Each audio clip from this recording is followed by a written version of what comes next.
আসসালামু আলাইকুম রহমতুল্লাহ বারাকাতুহু।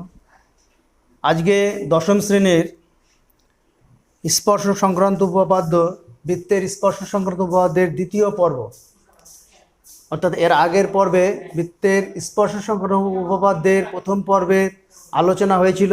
সেই আলোচনায় ছিল উপপাদ্য 40 নিয়ে আলোচনা করা হয়েছিল।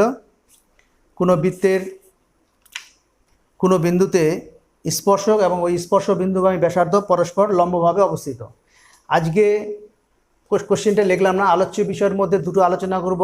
আলোচনার মধ্যে আছে কতদূর পারা যাচ্ছে দেখবে। উপপাদ্য 41 পৃষ্ঠা, পেজ নম্বর 211, সেটা নিয়ে আমি আলোচনা করব। কিছুটা ছবি করে রেখেছি, সেই কোশ্চেনটা তোমরা বই থেকে দেখে নেবে। যে উপপাদ্য আমার সঙ্গে সঙ্গে উপপাদ্য 41, এটা যখন দেখবে বইটা খুলে সঙ্গে প্রশ্নটা দেখবে। 41 উপপাদ্যের কোশ্চেনটা আছে, বৃত্তের কোনো বহিস্থ বিন্দু থেকে যে দুটি স্পর্শক অঙ্কন করা যায় বা যাবে, যে দুটি স্পর্শক অঙ্কন করা যায় তাদের স্পর্শ বিন্দু এ আর বি, স্পর্শ বিন্দু দুটির সঙ্গে বহিস্থ বিন্দুর সংযোজক সরলরেখাংশ দুটি সমান এবং তারা কেন্দ্রের সমান কোণ উৎপন্ন করবে, কেন্দ্রের সমান কোণ উৎপন্ন করবে।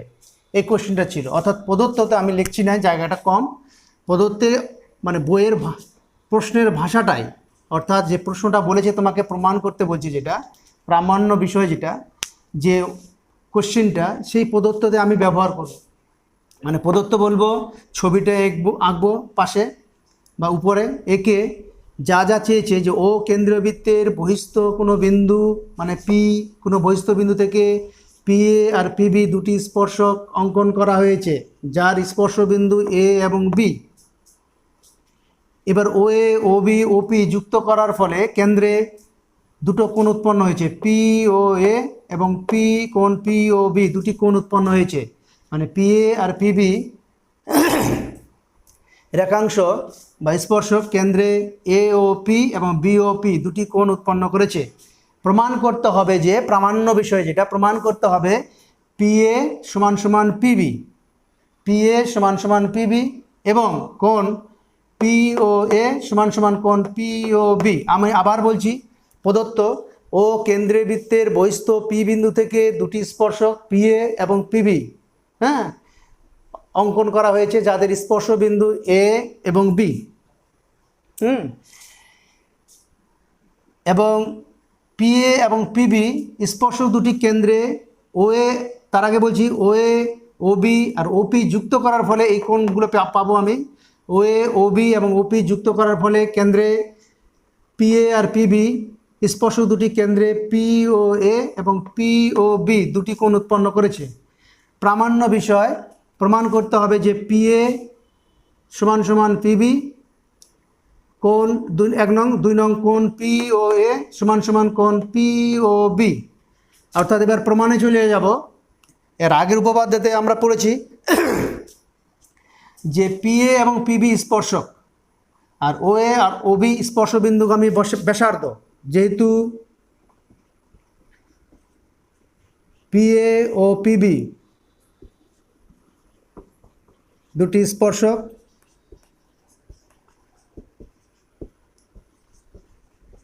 এবং ও এ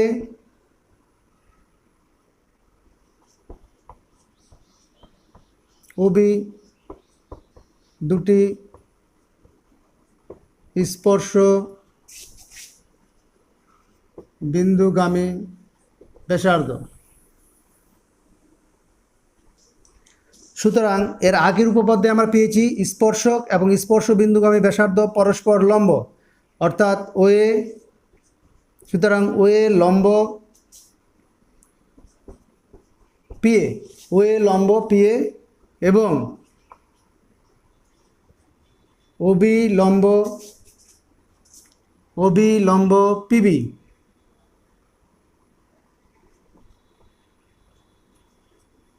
ক্লিয়ার? তাহলে এর আগের উপপাদ্যে পড়েছিলাম আমরা স্পর্শক এবং স্পর্শ বিন্দুগামী ব্যাসার্ধ পরস্পর লম্ব। তাহলে আমরা এখন দেখতে পাচ্ছি এই ছবিতে পি এ আর পিবি দুটি স্পর্শক, ও এ আর ও বি স্পর্শ বিন্দুগামী ব্যাসার্ধ। সুতরাং ও এ লম্ব পি এ এবং ও বি লম্ব পিবি। তো স্বভাবতই এই দুটো ত্রিভুজ আমার কি হয়ে গেল, সমকোণী ত্রিভুজ। এই দুটো ত্রিভুজকে আমি যখন সর্বসম করব তখন আমরা সর্বসম ত্রিভুজের অনুরূপ জিনিসগুলো, অনুরূপ বাহু অনুরূপ কোণ সমান হবে। তো অনুরূপ বাহু এটা আর এটা একই, তাহলে এই দুটো সমান প্রমাণ করতে পারবো। আর অনুরূপ কোণ এই কোণটা আর এই কোণটা একই, সুতরাং এই কোণটা আর এই কোণটা সমান বলতে পারবো কখন, যখন এই দুটো ত্রিভুজকে আমি সর্বসম করতে পারবো, এই দুটো ত্রিভুজকে সর্বসম। তাহলে সমকোণী ত্রিভুজ হয়ে গেল, যেহেতু এটার উপর এটা লম্ব, পিএ ওএ আর পিএ পরস্পর লম্ব, সুতরাং সমকোণী ত্রিভুজ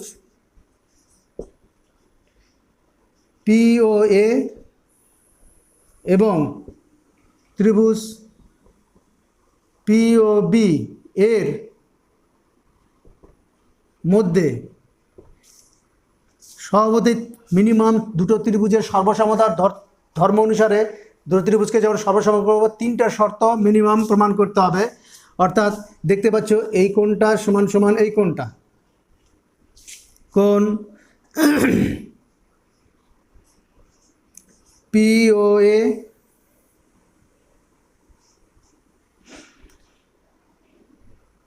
সরি ভুল হয়ে গেল, এটা তোমাকে প্রমাণ করতে হবে। কোণ পিএও সমান সমান কোণ পিবিও,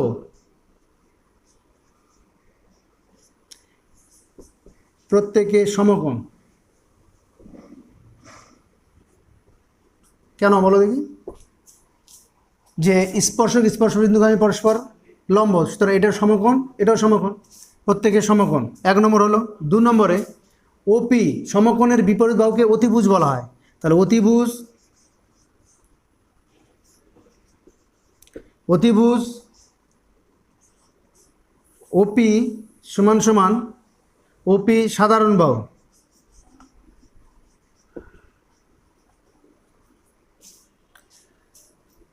আর ওএ আর ওবি বাহু দুটো সমান, ওএ সমান সমান ওবি একই বৃত্তের ব্যাসার্ধ।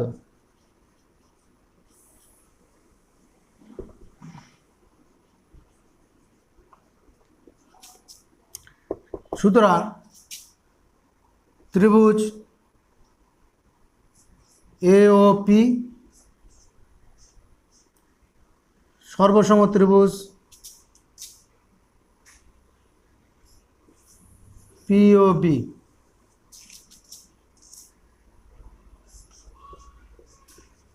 আর এইচ এস সর্বসমতার শর্তে।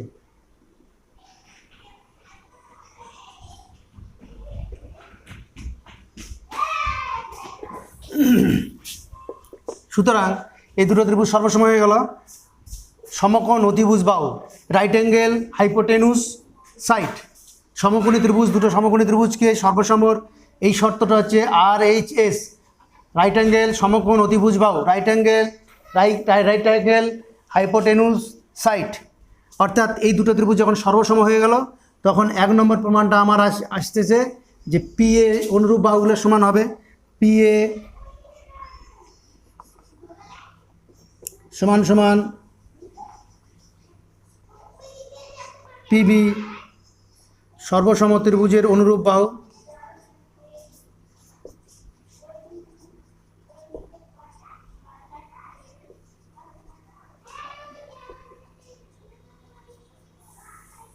এটা 1 নম্বর ছিল, 1 নম্বর প্রমাণিত।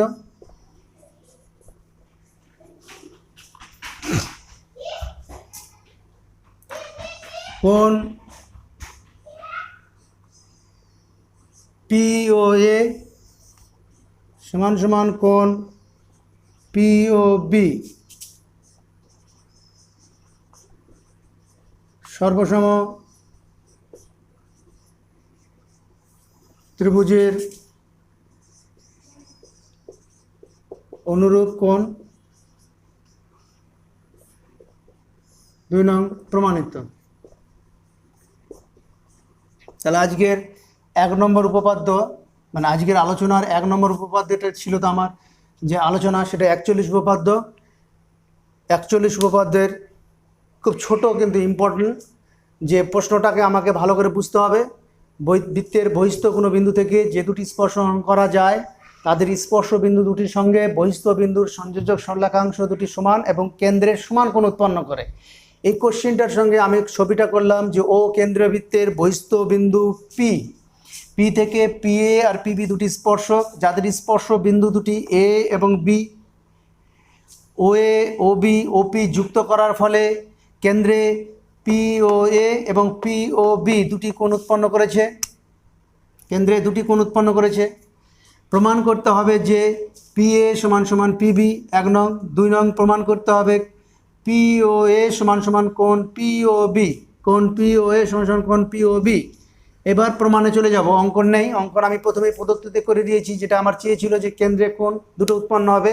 এবার প্রমাণ, পি এ এবং পিবি দুটি স্পর্শক, ও এ আর ও বি স্পর্শবিন্দুগামী ব্যাসার্ধ, সুতরাং ও এ লম্ব পি এ এবং ও বি লম্ব পিবি। সুতরাং যেহেতু পি এ লম্ব পিবি, পি এ আর পিবি দুটি স্পর্শক, ও এ ও বি স্পর্শবিন্দুগামী ব্যাসার্ধ, সুতরাং ও এ লম্ব পি এ এবং ও বি লম্ব পিবি। অতএব এই দুটো সমকোণী ত্রিভুজ পি এ ও এবং পি বি ও দুটো সমকোণী ত্রিভুজে P O A, P A ও বা ও এ পি সমান সমান কোণ ও বি পি প্রত্যেকেই সমকোণ, এবং সমকোণের বিপরীত বাহু অতিভুজ দেখতে পাচ্ছি দুটো ত্রিভুজের সাধারণ বাহু ওপি, অতিভুজ ওপি সাধারণ বাহু, এবং ও এ আর ও বি এই বাহু দুটো ত্রিভুজের এই বাহু দুটো হচ্ছে কি বৃত্তের একই বৃত্তের ব্যাসার্ধ, সেই জন্য একই বৃত্তের ব্যাসার্ধ হিসাবে দুটো সমান।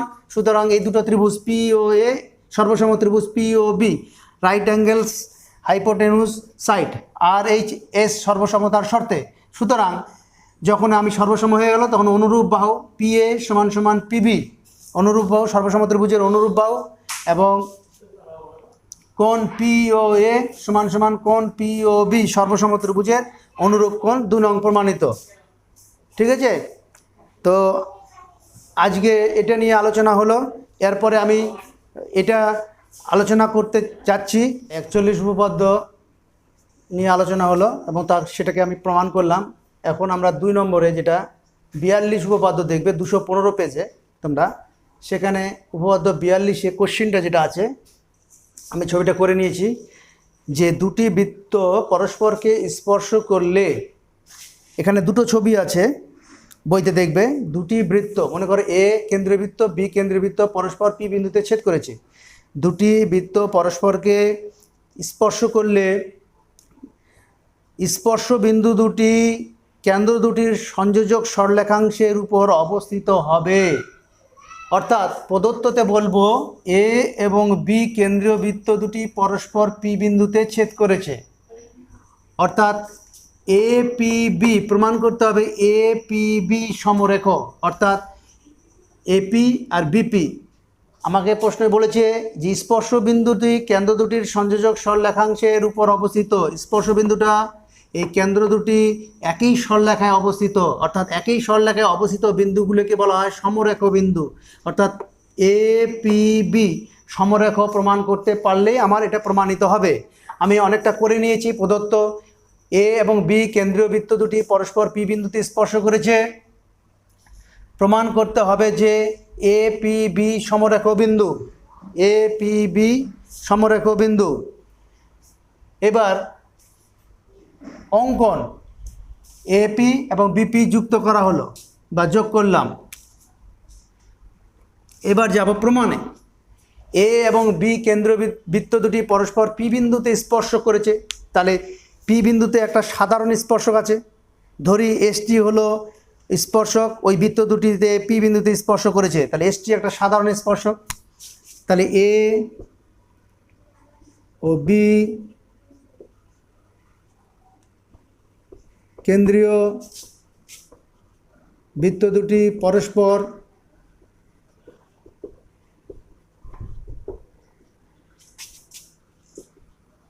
পি বিন্দুতে স্পর্শ করেছে।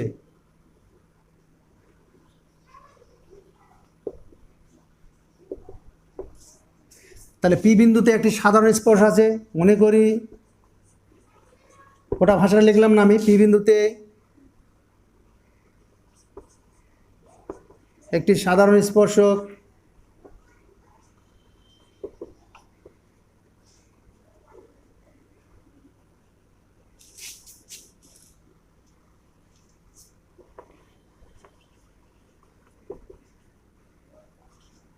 এসটি।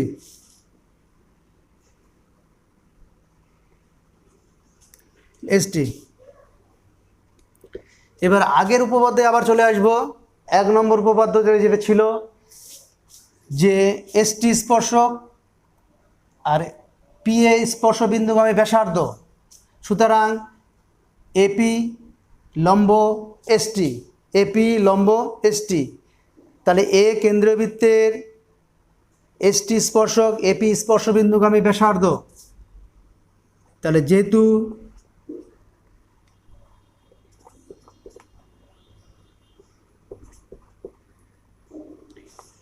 এ কেন্দ্রীয় বৃত্তের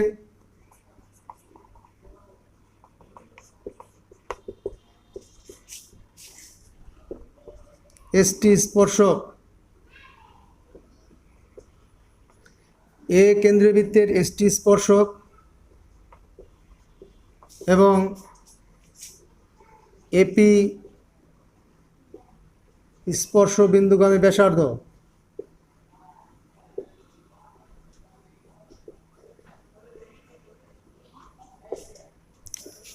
সুতরাং এপি লম্ব এসটি, এপি লম্ব এসটি। আবার যেহেতু বি কেন্দ্রীয় বৃত্তের এসটি স্পর্শক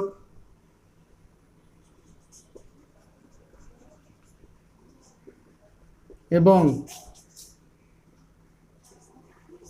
বিপি বা পিবি স্পর্শবিন্দুগামী ব্যাসার্ধ,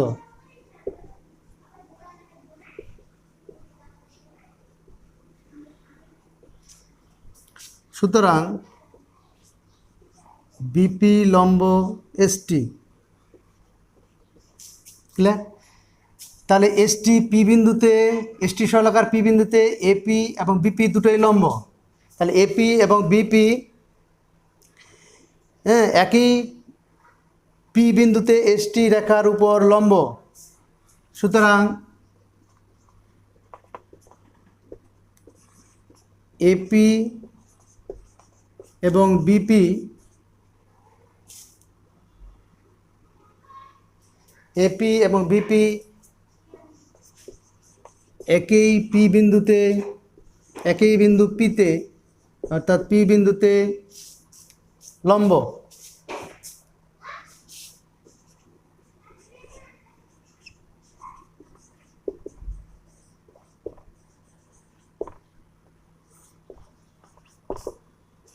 উপর লম্ব।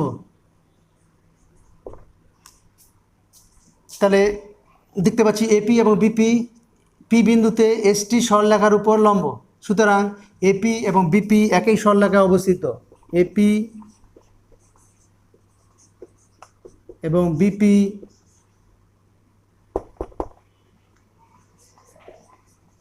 একই সরলরেখায় অবস্থিত।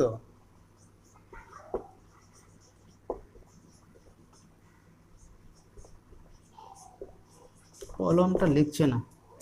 সুতরাং এ পি বি সমরেখ বিন্দু, সমরেখ প্রমাণিত। ক্লিয়ার? তাহলে প্রথমে আমি বলে দিয়েছিলাম যে এ পি বি সমরেখ প্রমাণ করতে হবে, অর্থাৎ একই সরলরেখা অবস্থিত বিন্দুগুলি সমরেখ বিন্দু। তাহলে আমি আবার যাচ্ছি। কোশ্চেনটা ছিল 42 উপপাদ্য 215 পৃষ্ঠা। এ এবং বি কেন্দ্রবৃত্ত দুটি পরস্পর পি বিন্দুতে স্পর্শ করেছে, প্রমাণ করতে হবে এ পি বি সমরেখ বিন্দু। অঙ্কন এপি এবং বিপি যুক্ত করা হলো বা করলাম। এবার প্রমাণে যাব। এ কেন্দ্রবৃত্তের পি বিন্দুতে এসটি স্পর্শক এবং বি কেন্দ্রবৃত্তের পি বিন্দুতে এসটি স্পর্শক। তাহলে এই দুটো বৃত্তের একই স্পর্শক। তাহলে এখানে একটা স্পর্শক কী আছে, এ এবং পি এ এবং বি কেন্দ্রবৃত্ত দুটি পরস্পর পি বিন্দুতে স্পর্শ করেছে, সুতরাং পি বিন্দুতে একটা সাধারণ স্পর্শক আছে। মনে করি এসটি হলো সাধারণ স্পর্শক, সেটা এক লাইনে আমি বলে দিয়েছি। হ্যাঁ, এবার যেহেতু এ কেন্দ্রবৃত্তের এসটি স্পর্শক এবং এপি স্পর্শবিন্দুগামী ব্যাসার্ধ, সুতরাং এপি লম্ব এসটি, এপি লম্ব এসটি পরস্পর লম্ব। আবার বি কেন্দ্রবৃত্তের, আবার যেহেতু বি কেন্দ্রবৃত্তের এসটি স্পর্শক এবং বিপি স্পর্শবিন্দুগামী ব্যাসার্ধ, সুতরাং বিপি লম্ব এসটি। ক্লিয়ার? সুতরাং দেখতে পাচ্ছি এপি এবং বিপি দুটো সরলরেখায় এসটি মানে পি বিন্দুতে এসটির উপর লম্ব, সুতরাং এপি এবং বিপি একই সরলরেখায় অবস্থিত হবে। আর একই সরলরেখায় অবস্থিত বিন্দুগুলিকে বলা হয় সমরেখ বিন্দু। তাহলে এ পি বি বিন্দু তিনটি হচ্ছে সমরেখ। সুতরাং আমার প্রমাণ ছিল যে এ পি বি সমরেখ, অর্থাৎ এ পি বি একই সরলরেখায় অবস্থিত হবে, অর্থাৎ স্পর্শ বিন্দুটি কেন্দ্র দুটির সঙ্গে একই সরলরেখায় অবস্থিত। ঠিক আছে, আজকে 42 পর্ব অর্থাৎ স্পর্শ সংক্রান্ত উপপাদ্যের দ্বিতীয় পর্ব, এই তিনটি যে উপপাদ্য আছে তার মধ্যেই খুব ইম্পর্টেন্ট। এরপরে এই সেন্সের আমরা যেটা জ্যামিতিক প্রমাণ প্রয়োগের, হ্যাঁ, বিভিন্ন প্রয়োগের সমস্যার প্রমাণগুলো করব, সেখানে এই সব জিনিসের ধর্মগুলো যখন আসে তখন আমরা সহজে প্রমাণ করতে পারবো। তাহলে আজকে এই পর্যন্ত, এরপরে অন্য বিষয় নিয়ে আবার আলোচনা হবে। খোদা হাফেজ।